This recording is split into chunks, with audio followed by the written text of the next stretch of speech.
बिस्मिल्लाहिर्रहमानिर्रहीम। आप सुन रहे हैं एक नई स्टोरी हॉरर गैलेक्सी से। मज़ेदार कहानियाँ सुनने के लिए kindly subscribe the channel and touch the bell icon.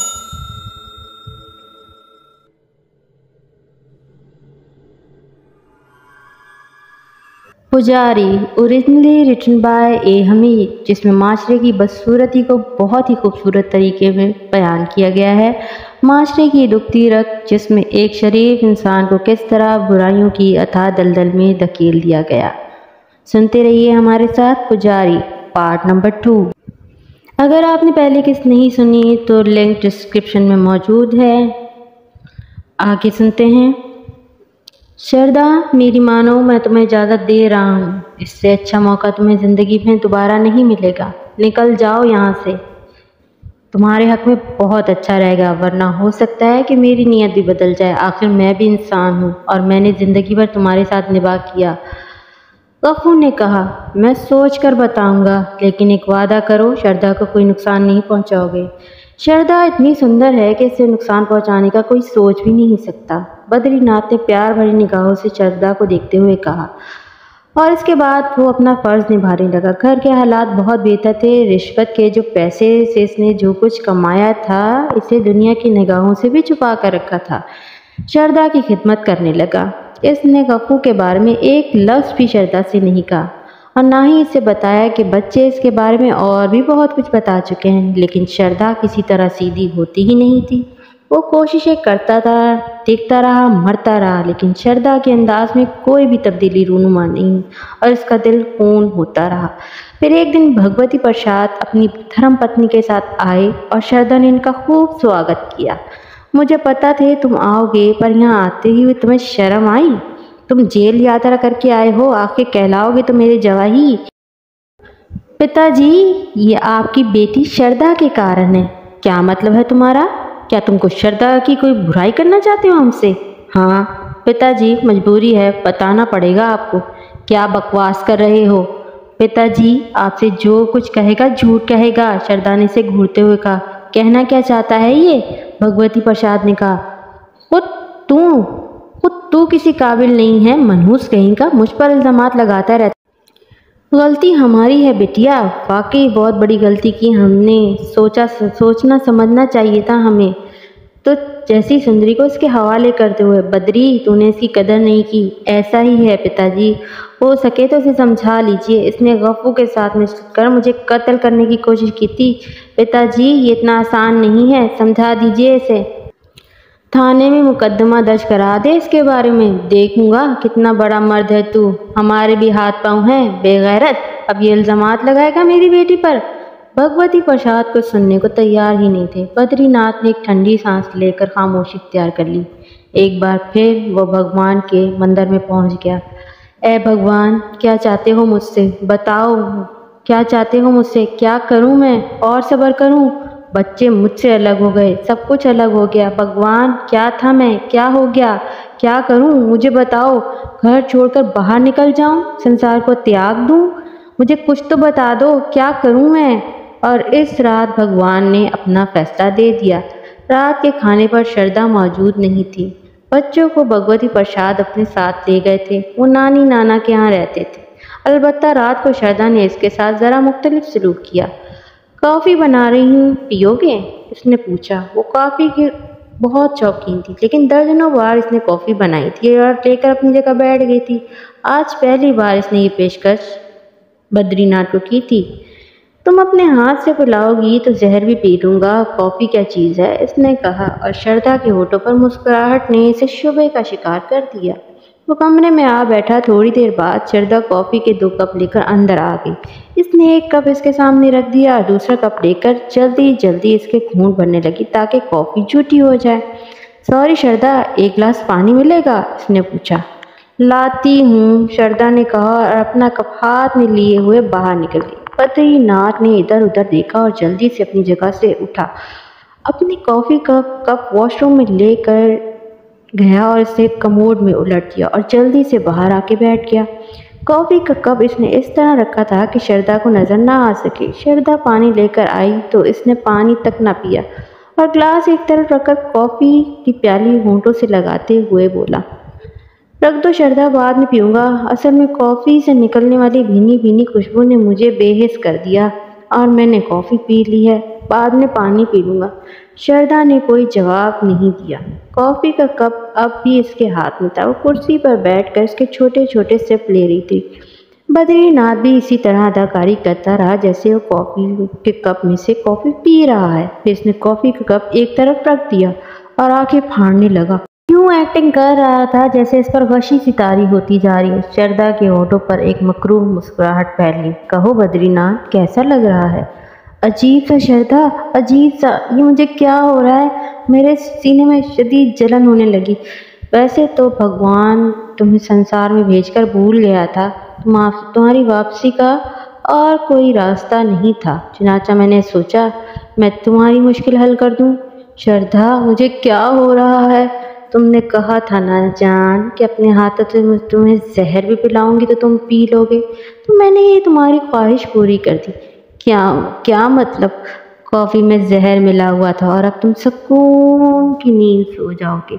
हमने बंदोबस्त कर दिया है तुम्हारी इस मौत को खुदकुशी करार दिया जाएगा। सारा इंतज़ाम है हमारे पास।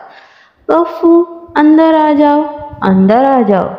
देखो महाराज श्री बद्रीनाथ परलोक सुधार रहे हैं। गफ्फू मुस्कुराता हुआ अंदर आ गया। बद्रीनाथ मुसलसल अदाकारी कर रहा था। वो अपने दोनों हाथ से अपना सीना मल रहा था और उसके चेहरे पर कर्व के आसार थे, लेकिन भरा हुआ पिस्तौल इसके तकिए के नीचे मौजूद था। गफ्फू अंदर आया और इसने मुस्कुराते हुए कहा, जानम, आखिरकार हम अपनी कोशिशों में कामयाब हो ही गए ना। जाइए श्रीमान जी, जाइए, भगवान आपका इंतज़ार कर रहा है। गफ्फू ने कहा। साथ साथ चलेंगे गफ्फू, श्रद्धा, साथ साथ चलेंगे। बल्कि ऐसा करो, तुम लोग चलो, मैं बाद में आता हूँ। अभी तो मेरे बच्चे छोटे हैं, देखो क्या होता है। ये कहकर बद्रीनाथ ने पिस्तौल निकाल लिया। श्रद्धा चौंक पड़ी। बद्रीनाथ ने एकदम अपने आप को संभाल लिया था। गफ्फू भी फटी फटी आंखों से पिस्तौल देख रहा था, जिसका रुख इसके सीने की जानिब उठा हुआ था। हाँ गफ्फू कुमार महाराज, आखिरकार तुमने अपना आखिरी समय बुला ही लिया। चलो ठीक है, बातें करने से क्या फ़ायदा, बहुत ऐश कर ली तुमने। चलो जाओ, दफ़ा हो। ये कहकर बद्रीनाथ ने पिस्तौल से फायर कर दिया। निशाना गप्पू का सीना था। 3 गोलियां गप्पू के सीने में उतारकर इसने श्रद्धा की तरफ देखा, जो पत्थर की सी बनी हुई थी और फटी फटी आंखों से इसे देख रही थी। बहुत चाहा श्रद्धा मैंने तुझे, बहुत चाहा श्रद्धा मैंने तुझे, बहुत कोशिश की कि तू ठीक हो जाए। अरे पागल, चाहत और मोहब्बत ही तो संसार में सब कुछ होती हैं, बाकी चीज़ें तो बाद में होती हैं। चेहरे कुछ नहीं होते श्रद्धा देवी, चेहरे कुछ नहीं होते। अब तू देख कितनी सुंदर है, मगर अभी खून में रंगी होगी। चल जा, अब क्या कहूँ तुझसे। 1 2 3 फायर हुए। पहले फायर पर तो श्रद्धा की चीख भी निकली थी, लेकिन बाद के 2 फायर होने पर इसकी आवाज़ भी ना निकल सकी। वो गफ्फू के ऊपर ढेर हो गई। बद्रीनाथ अपनी जगह से उठा, थोड़ी देर तक सोचता रहा। फिर इसने टेलीफोन के पास जाकर पहले भगवती प्रसाद के नंबर डायल किए। रात का वक्त था, फ़ोन काफ़ी देर से उठाया गया और भगवती प्रसाद की नींद बासी आवाज़ सुनाई दी। कौन है, क्या बात है? पिताजी, मैं बद्रीनाथ बोल रहा हूँ। क्या हुआ, खैर है? खैर नहीं है पिताजी, हमने आपको समझाया था पर आप नहीं माने। चलिए ठीक है, आकर अपनी बेटी और इसके आशिक की लाश उठा लीजिए। एक बात आपसे कहता हूँ, मैंने बहुत से चेक साइन करके रख दिए हैं। बच्चों के लिए ज़रूरत पड़ेगी। जिन जिन बैंकों में अकाउंट हैं वहाँ से पैसे निकलवा लीजिए। कौशल और प्रदीप के लिए आपको बड़ी रकम की ज़रूरत पड़ेगी। काका क्या बात कर रहा है? आ जाइए, दूसरा फ़ोन मैं पुलिस को कर रहा हूँ, आप कहाँ तकलीफ़ करेंगे। ये कहकर बद्रीनाथ ने फ़ोन बंद कर दिया और फिर इस पुलिस स्टेशन पर फ़ोन किया। वहाँ भी यही हुआ कि देर से फ़ोन उठाया गया। यार कमाल है, आप लोग तरक्की के मौके कितनी जल्दी ज़ाया कर देते हैं। जल्दी आ जाइए इंस्पेक्टर साहब, एक कातिल आपको दोहरे कत्ल पर अपने आप को गिरफ्तार करने की दावत दे रहा है। कौन है साले, नशे में है क्या, बकवास कर रहा है? ये पता नोट कीजिए, पुलिस की नफरी लेकर साथ आ जाइए। कातिल को गिरफ्तार करने में आपको कोई दिक्कत नहीं होगी, क्योंकि कातिल मैं खुद ही हूँ। आ जाएं, सारी बातें बाद में होंगी। और फिर इसके बाद बद्रीनाथ को गिरफ्तार कर लिया गया। इसने बड़े पुरखुलूस अंदाज में अपनी बीवी और इसके आशना के कत्ल का एतराफ़ कर लिया। भगवती, वो इनका अपना काम था। सारी कार्रवाई के बाद बद्रीनाथ को लॉकअप पहुंचा दिया गया। 7 पेशियां हुई और 8वीं पेशी पर इसे उम्र कैद की सज़ा दे दी गई। चूँकि कत्ल बीवी के गुनाह पर हुआ था, इसलिए वकील इसे सजाए मौत से बचाने में कामयाब हो गया था। 14 साल, पूरे 14 साल। अब ये 14 साल इसे जेल में गुजारने थे। वो सब कुछ भुला देना चाहता था। वो जानता था कि भगवती, प्रसाद, कौशल और प्रदीप को अपनी तहवील में ले लेंगे। लाखों रुपया मौजूद है इनके पास इनकी तालीम और तरबियत के लिए। फिर जेल में आने के बाद इसने सोचा कि सब कुछ एक खेल है, धोखा है। सब कुछ कोई किसी का नहीं होता, बस गुजर जाती है। गुजरने वाली चीज़ संसार में कोई किसी के लिए कुछ नहीं कर सकता। बेकार है किसी को याद करना, रोना, पीटना। दिल पर इतने जख्म थे कि उठते बैठते सीना दुखता रहता।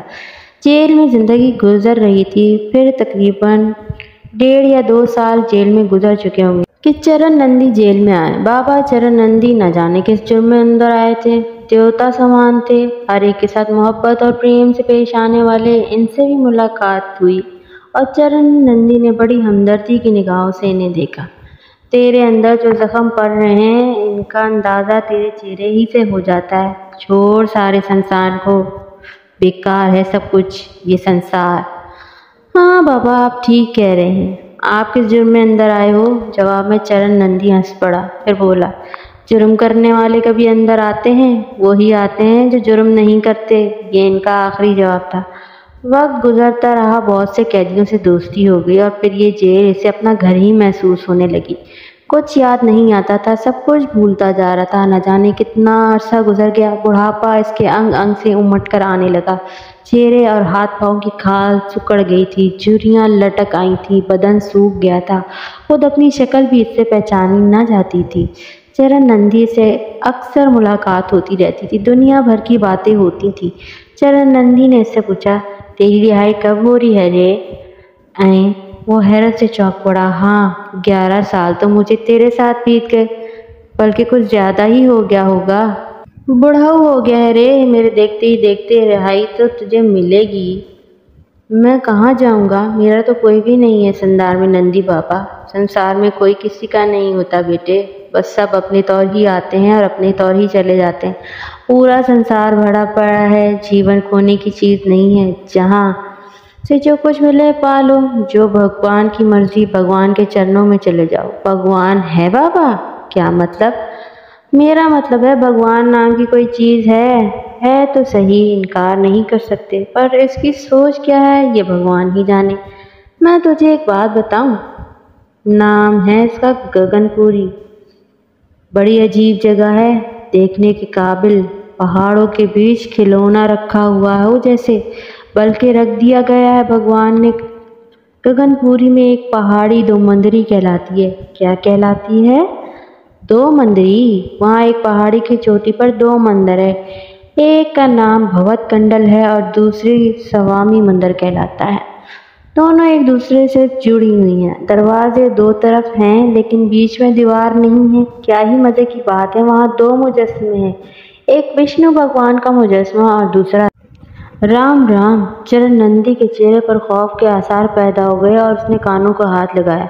ये तो बड़ी दिलचस्प बात बताई आपने बाबा चरण नंदी। ये 2 मंदिरी क्या है? कहाँ ना, गगनपुर में एक पहाड़ी पर ये 2 मंदिरी बनी हुई है। बस यूँ समझ ले कि नेकी और बदी के दरवाजे एक में एक हैं।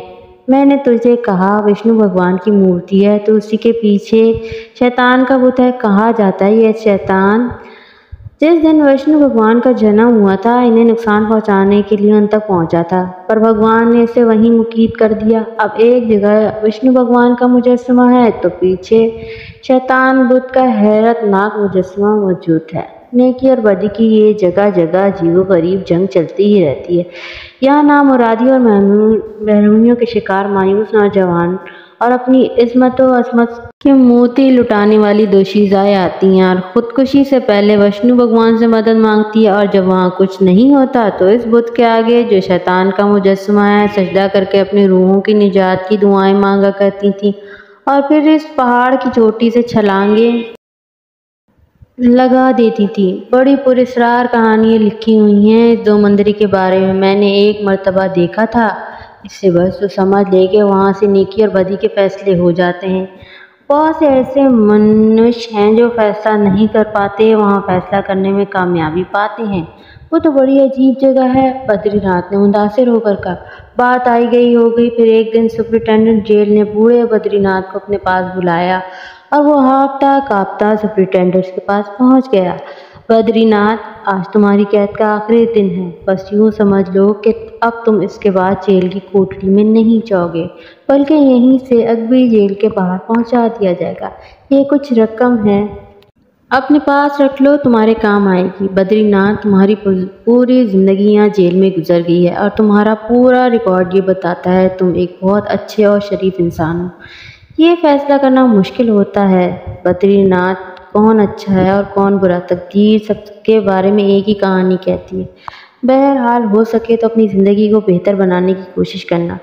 ये तुम्हारे कपड़े हैं, शायद अब तुम्हें ना आए, लेकिन जेल की तरफ से तुम्हें ये कपड़े भी दिए जा रहे हैं। जाओ, उन्हें तब्दील कर लो और उसके बाद जेल से बाहर निकल जाओ। मगर मैं कहाँ जाऊँगा जेलर साहब, मेरा तो पूरा जीवन ही इधर गुजर गया है। जवाब में जेलर मुस्कुरा दिया। अक्सर कैदी यही बात कहते हैं बद्रीनाथ, लेकिन बहरहाल जाना तो होगा। जाओ, जाकर नहा धोकर कपड़े बदल लो। बद्रीनाथ को बहुत अजीब लग रहा था। माजी की बेशुमार बातें से याद आ रही थी।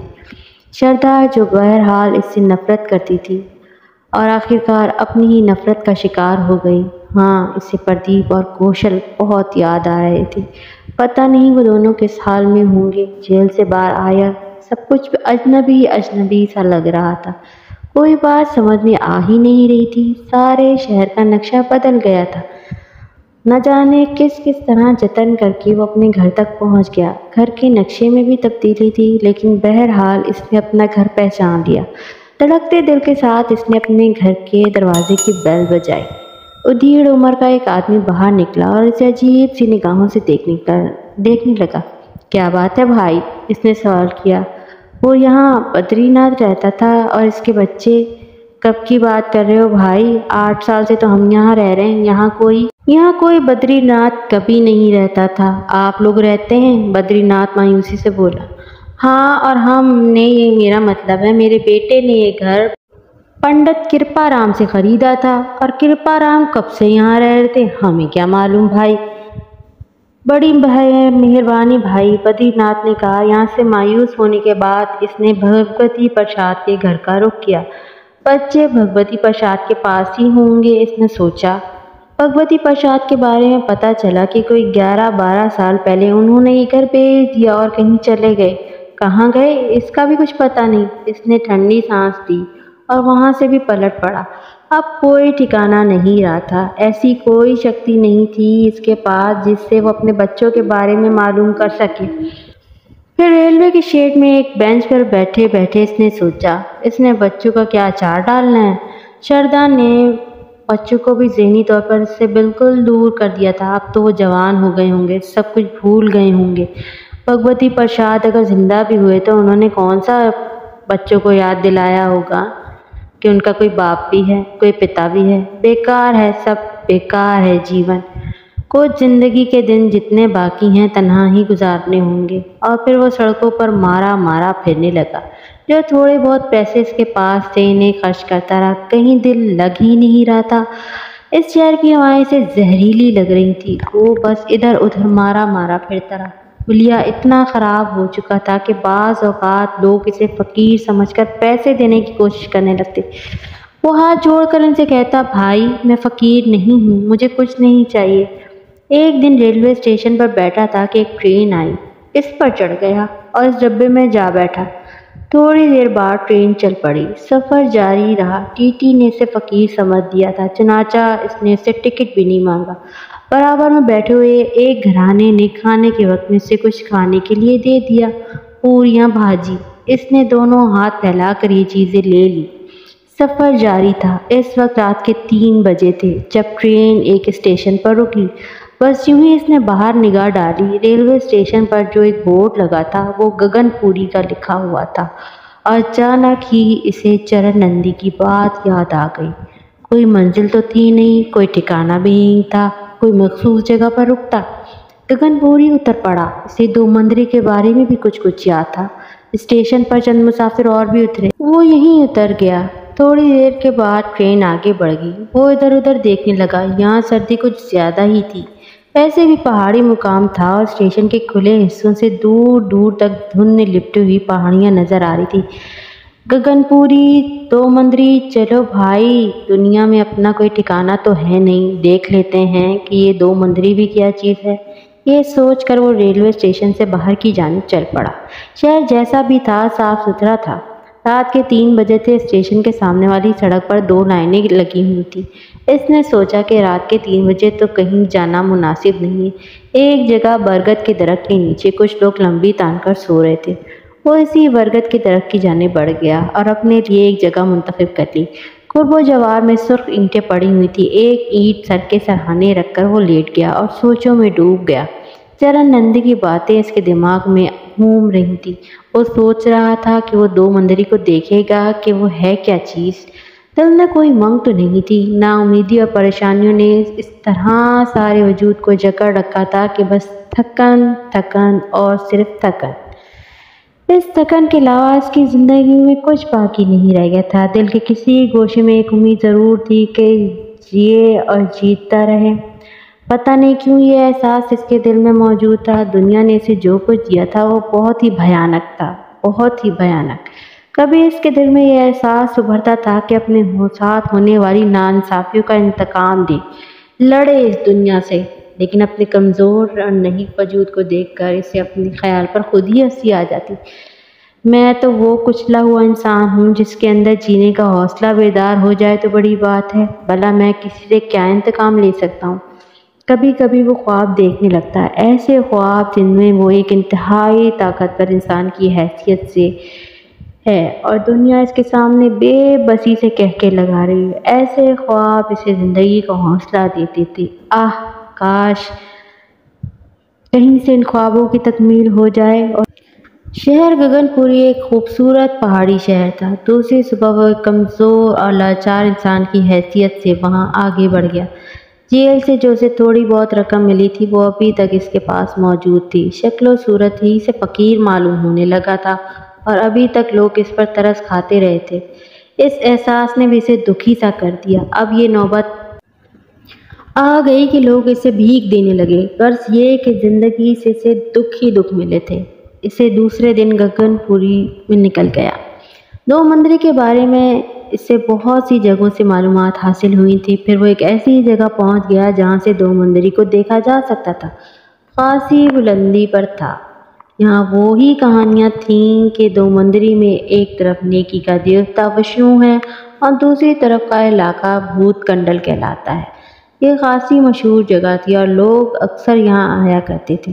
भूत कंडल के दामन में गहरी खाई थी जहाँ पहले से मालूमात के मुताबिक नामुरादियों और महरूमियों का शिकार मायूस नौजवान और असमतों दोशीज़ाएँ खुदकुशी के लिए आ जाया करती थी और वह इस बुत के आगे खुदकुशी करने से पहले सजदा रेज़ होती और अपनी रूहों की निजात के लिए दुआएं मांगा करती और फिर इसकी 16 बार आंखों से निकलती हुई शुआएं इसे महसूर करके चोटी से छलांग लगा दिया करते थे। बहरहाल ये सारी कहानियाँ इसने सुनी। दिल में जो एहसास था और चरण नंदी ने कहानियाँ जो सुनाई थी वो उसके जहन में जिंदा हो गई। फिर सरे शाम ही हल्की हल्की बूंदाबांदी होने लगी। माहौल में मजीद तारीकी छा गई, लेकिन तमाम बातों की परवाह बद्रीनाथ को हरगिज न थी।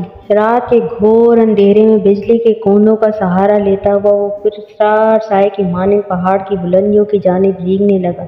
रफ्तार बहुत तेज़ नहीं थी, लेकिन इसके ऊपर एक अजीब सी दीवानगी सवार थी। ऐसा लगता था जैसे बादों की घल घरज और मूसलाधार बारिश का शोर इसके लिए कोई अहमियत नहीं रखता, जो थोड़ी देर पहले ही शुरू हुई थी। आखिरकार एक चोटी पर किसी हद तक दम लेकर वो इस वीरान मंदिर की जानिब चल पड़ा, जो न जाने कितने ज़माने से यहाँ मौजूद था। यहाँ रात तो रात, दिन के सन्नाटे में भी इधर से गुजरते हुए दहशत की थर-थर बदन में दौड़ जाती। फिर इसके अलावा इस बारे में जो पुरअसरार रिवायतें सुनी थीं, इसने अपनी जगह वो एक अलग हैसियत रखती थी। वो एक पुरअसरार साए की तरह बिजली की चमक में लिबादा ओढ़कर एक बदनुमा शक्ल इख्तियार कर चुका था।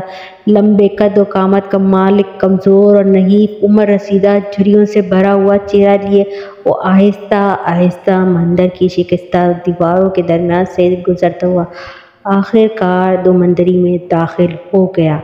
इस बारे में इसने कोई फैसला नहीं किया कि वो कौन से दरवाजे से अंदर जाएगा। बस जो पहला दरवाज़ा इसे नज़र आया वो इसी से अंदर दाखिल हो गया और फिर इसने जिस मुजस्समे को देखा, तकरीबन 8 फुट बुलंद ये देव कामत मुजस्समा पत्थरों से तराशा गया था। इंतहाई भयानक चेहरा, लंबे नुकीले दांत, शोला बरसाती आँखें, बड़े बड़े नाखून और बाहर को निकली हुई ज़बान।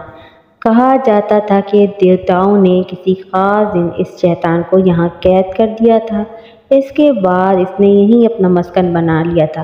वो खौफनाक मुजस्समे को देखता रहा, जिसे देखकर दिल पर इंतहाई हैबत तारी हो गई। फिर वो एक दूसरी तरफ घूम गया। या विष्णु भगवान का मुजस्समा मौजूद था। आहिस्ता आहिस्ता इसके अंदर एक खुददारी बेदार होती चली गई। ऐसे लगा जैसे इसके कमज़ोर और नातवान जिस्म में एक और रूह दाखिल हो गई। आगे क्या हुआ ये सुनिए अगली किस्त में। अगर आपको हमारी कहानी अच्छी लगे तो please do subscribe the channel and touch the bell icon. जज़ाकल्लाह खैर। अपना बहुत ख्याल रखिएगा, दुआ में याद रखिएगा। अल्लाह हाफ़िज़।